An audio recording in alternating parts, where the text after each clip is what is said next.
Assalamualaikum warahmatullahi wabarakatuh. Kami dari kelompok Kuyang Racing namanya. Dan di sini kita akan mempersembahkan, mohon maaf semuanya.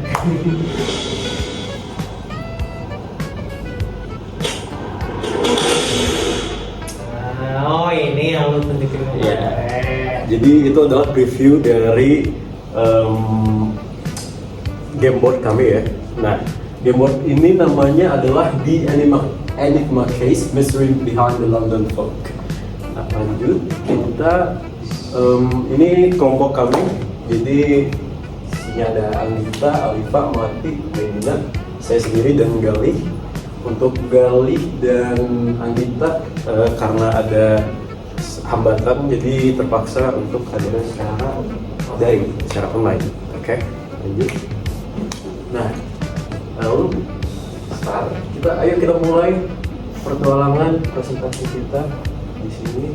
Nah, jadi latar belakang kita di sini adalah kita ingin menghadirkan narasi ya, investigasi era Victoria London. Entah kenapa di tahun 1884 yang dibacakan dengan pembelajaran STEM ringan lewat puzzle, cipher, listrik, dan kimia. Jadi ada beberapa pelajaran kayak materi-materi lain yang bisa kita dapatkan dari game ini. Nah, basically ada 4 phase dari gamenya untuk game boardnya. Jadi ntar bakal bisa lebih jelas lagi sih untuk game desainnya di rekan saya. Cuman ya kurang lebih pembelajarannya akan bertahap di 4 phase ini tentang onboarding, cipher atau listrik, reaksi kimia, dan sintesis atau debat gitu. Lanjut. Nah, level pertama itu adalah main storyline. Ini bisa kita baca narasi utama game ini membawa pemain ke London abad ke-19, masa di mana sains dan misteri saling bertemu. Tanpa diselimuti kabut tebal yang bukan fenomena alam biasa, melainkan masa eksperimen kimia yang bocor dari proyek rahasia seorang penemu terkenal dari Edward Alpha. Udah? Ketutup ya? Gimana caranya? Aduh, itu.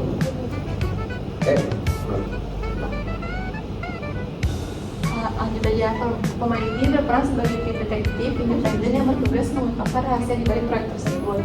Selama pemain mengumpulkan bukti, membaca kata-kata kimia, dan menyusun potongan cerita untuk menemukan siapa sebenarnya di dalam balik semua ini. Lalu yang scene pertama itu,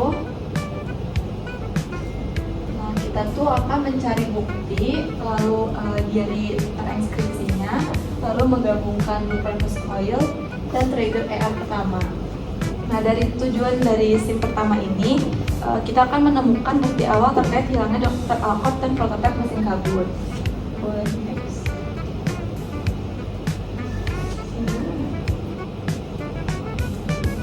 Nah, lalu dari scene 2 ini tuh kita akan pecahkan urutan angka jam, aktifkan rangkaian listrik ini, dan temukan koordinat ke markas. Jadi tujuannya itu kita akan pecahkan sandi mekanik di menara jam untuk menemukan koordinat markas rahasia.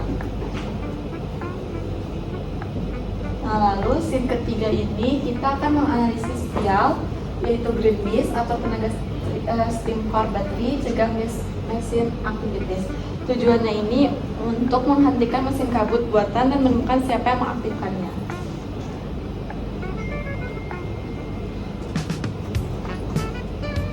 Nah, lalu di scene 4 ini kita akan cocokkan hidden trigger, bar, fotograf, secret passage, lakukan presentasi bukti.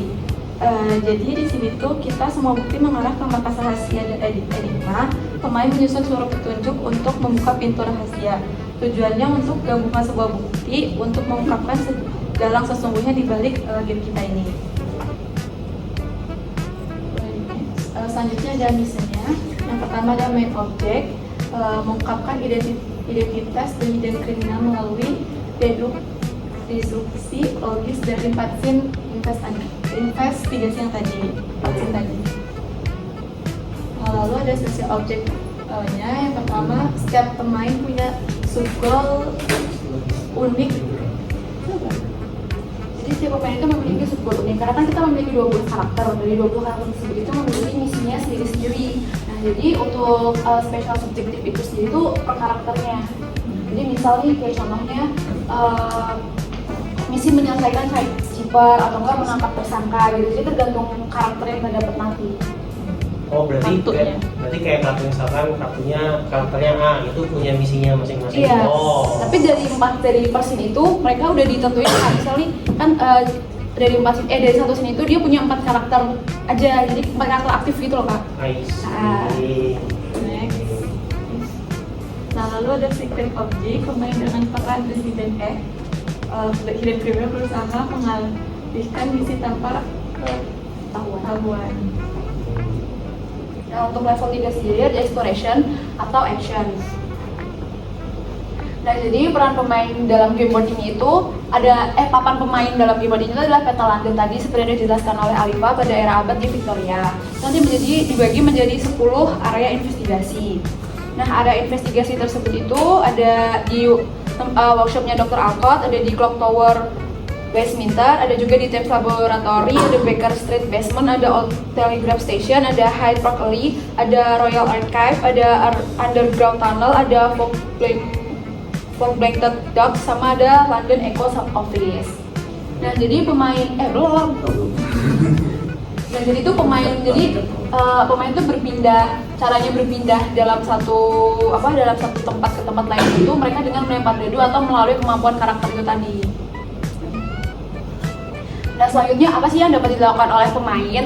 Jadi pemain itu atau dalam tanda kutip sistem geraknya pemain itu atau sistem aksinya itu mereka tuh bisa berpindah ke lokasi yang baru. Jadi kalau misalnya mereka udah menyelesaikan misi, mereka bisa pindah ke lokasi yang baru. Mereka juga bisa menginvestigasi dengan cara nge-scan kartu. Jadi investigasinya itu tuh misalnya kayak kita ada puzzle gitu. Nanti jadi puzzle-nya itu kita bisa scan kartu nanti munculnya AR, jadi untuk mempermudah perinvestigasian itu tadi. Nah ada juga analisis puzzle atau logika, jadi kita harus menganalisis itu harus kemana sih gitu. Nah terus ada juga interaksi sosial dan pertukaran bukti. Interaksi sosial ini untuk apa? Jadi itu untuk kuat-kuatan argumen. Jadi kan ada the hidden criminal tadi. Hidden criminal ini tadi itu nggak boleh ketahuan sama detektif yang baik gitu. Jadi itu ada 4 role sendiri itu ada 3 detektif, ada 1 hidden criminal. Nah jadi hidden criminal ini itu nanti kalaupun dia dapat karakter dalam tanda kutip baik, dia nggak boleh ketahuan kalau dia ini hidden criminalnya. Jadi kayak game mafia gitu kan. Iya spy gitu. Jadi mereka harus aku hidden criminal, aku nggak boleh ketahuan gitu. Nah ada juga pertukaran bukti. Jadi nanti ada karakter yang punya kartu, yang punya kemampuan untuk menukerin bukti. Nah jadi hidden criminal itu tadi itu nggak boleh ketahuan kalau misal dia menyabotase itu tadi, menyabotase bukti-bukti itu tadi. Nah selanjutnya kita kan ada menggunakan fungsi AR. Buat apa sih fungsi AR tersebut? Fungsi AR tersebut itu untuk menampilkan bukti visual seperti blueprint, kabut, dan juga simbol ataupun foto. Kemudian juga memberikan efek atmosferik dan petunjuk tersembunyi. Selanjutnya juga untuk memicu mini game puzzle itu tadi. Selanjutnya level 4 ada juga conflict or challenge. Nah, jadi kita tuh kan punya banyak tantangan dalam game itu tadi. Untuk main challenge-nya itu kita ada di puzzle base, itu tuh nanti ada di sub judul di Cheaper, ada di energi kimia sama logam mesin. Kemudian ada juga kita social education. Social education itu untuk menebak pelaku dari perilaku pemain. Jadi misal aku dan Alifa, yang jahat misal aku, jadi Alifa harus nebak aku yang jahat gitu. Itu menggunakan social education tadi. Ada juga time based, jadi waktu itu terbatas. Jadi nggak mungkin dong kita 1 hari menyelesaikan 1 game tersebut tanpa ketahuan siapa kriminalnya. Jadi kita harus ada waktu terbatasnya juga. Terus ada juga player versus player, itu untuk mensabotase dan pencurian bukti tadi yang seperti yang udah aku jelaskan sebelumnya. Kemudian ada mekanisme penilaian. Mekanisme penilaian tersebut itu terdiri dari deduksi, ada juga penyelesaian tantangan, efisiensi waktu, kekuatan argumen, interaksi sosial, dan juga role dari performance tersebut. Selanjutnya kita akan masuk ke manual book yang akan dijelaskan oleh Anita. Sekarang kita masuk ke manual book. Ini ada komponen fisik game. Yang pertama itu ada game board atau peta London. Jadi ini akan menampilkan peta London tahun 1894 dibagi menjadi 10 area investigasi. Setiap area punya misteri dan bukti sendiri. Yang kedua itu ada 4 token pemain. Token pemain itu dipakai buat menunjukkan posisi dan karakter papan. Tiap pemain punya token unik sesuai perannya sendiri. Terus selanjutnya ada dadu. Dadu digunakan untuk menentukan langkah atau hasil keputusan tertentu dalam game. Misalnya ketika pemain ingin berpindah lokasi atau memecahkan event acak. Terus selanjutnya ada karakter cards. Berisi detail karakter seperti nama, peran, dan kemampuan khusus. Ini yang bikin tiap pemain punya gaya bermain berbeda. Terus selanjutnya ada item pledge card. Item pledge card ini bukti yang bisa dipindai lewat aplikasi AR. Menampilkan objek 3D seperti blueprint, mesin kabut, atau catatan dokter alkohol sendiri.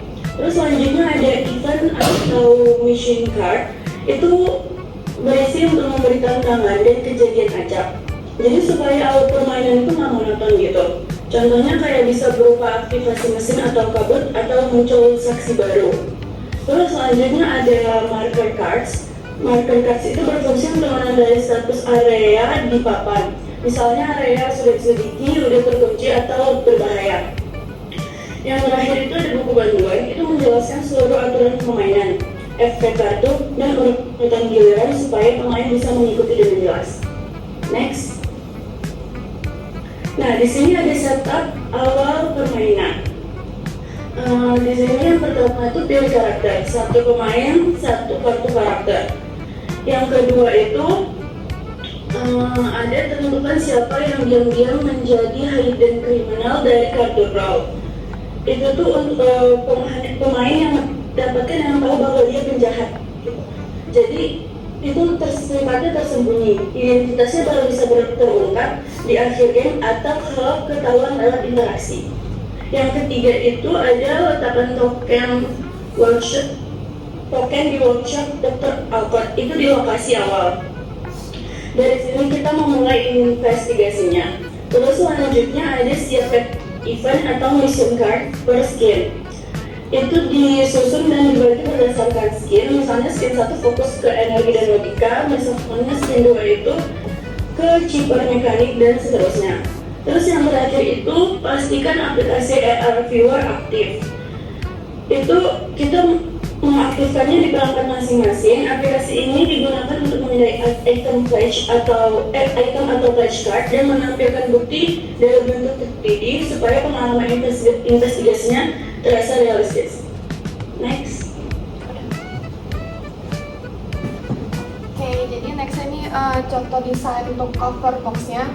Di sini ada judul The Enigma Case. Terus untuk di bagian atas tuh kayak ada petunjuknya. Di sini tuh dari 3 sampai 4 player di sini.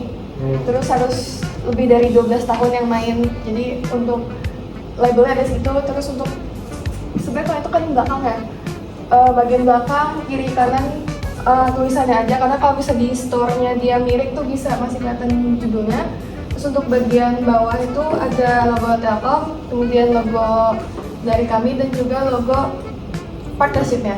Terus di sini juga ada tambahan labelnya lagi yang sama dengan yang di atas. Berikutnya boardnya akan dijelaskan oleh Gali. Gali, board Gali. Oke. Jadi untuk board ini dibagi berdasarkan 10 bagian. Yang pertama itu ada workshop Dr. Alcott, yang dimana itu adalah area 1, jadi di awal permainan. Yang kedua ada Clock Tower West Center, itu area kedua, tempat pemecahan skor gitu. Terus yang ketiga ada Times Laboratory, itu area ketiga, itu adalah reaksi kimia. Yang keempat ada Baker Street, area keempat itu adalah lokasi buat representasi pengungkapan. Yang kelima ada Outer Gas Station, itu adalah tempat untuk kode monster atau transfusi. Dan yang keenam ada Hyde Park Alley, itu adalah tempat transaksi rahasia. Yang ketujuh ada Royal Archive untuk mengakses sejarah dan simbol. Yang ke-8 itu Underground Tunnel, adalah jalur alternatif ke Baker Street, area keempat tadi. Dan yang ke-9 ada Pop Black Dog, itu adalah lokasi efek kabut dan sabotase. Dan yang terakhir adalah London Info Office, itu adalah sumber narasi dan artikel untuk petunjuk-petunjuk. Nah, sini ada card. Jadi card ini fungsinya fungsi karakter adalah, jadi karakter ini bukan sekedar memberi identitas pada pemain. Ini tuh kayak jadi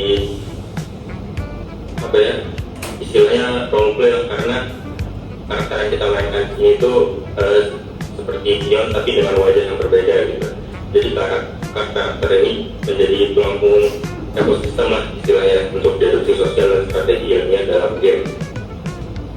Jadi karakter di sini bukan hanya pion dengan wajah berbeda, melainkan identitas dengan tujuan dan kemampuan dan bias berpikirnya sendiri. Seperti masing-masing karakter punya identitas dan narasi pribadi, seperti profil yang lengkap, latar belakang dan keahlian ilmiahnya. Terus yang kedua, karakter juga mempunyai kemampuan khusus atau kemampuan unik, seperti ada kritik, teknik, sosial dan intuisinya. Dan setiap karakter mempunyai tujuan dan misi pribadinya. Jadi bisa selaras atau justru bertentangan gitu dengan kepentingan kelompok yang ada. Contohnya ada Dr. Wen yang ingin menyelamatkan hasil riset Alpha dan Spectre Black yang hanya peduli dan menangkap pelaku. Jadi contohnya begitu agar gamenya nggak spoiler, jadi dijelasin dulu aja. Yang keempat, karakter juga berpengaruh ke sistem relasi dan dinamika sosial karakternya. Terus yang kelima, mempunyai fungsi mekanis juga dalam permainan, seperti membuka lokasi tertentu, mengurai kiper tertentu, dan memicu event unik. Dan jadi singkatnya, karakter itu adalah mesin interaktif atau alat strategi dan sarana memanipulasi sosial. Jadi mereka itu dapat membuat permainan dari sekedar membuka misteri menjadi eksperimen psikologis, entah itu tentang kepercayaan atau rasionalitas yang tersembunyi. Oke, jadi mungkin segitu saja sekian dari kami. Mohon maaf jika ada kesalahan, apabila ada salah kata mohon dimaafkan. Terima kasih yang sudah datang dan hadir. Assalamualaikum warahmatullahi wabarakatuh. 1, 2, 3.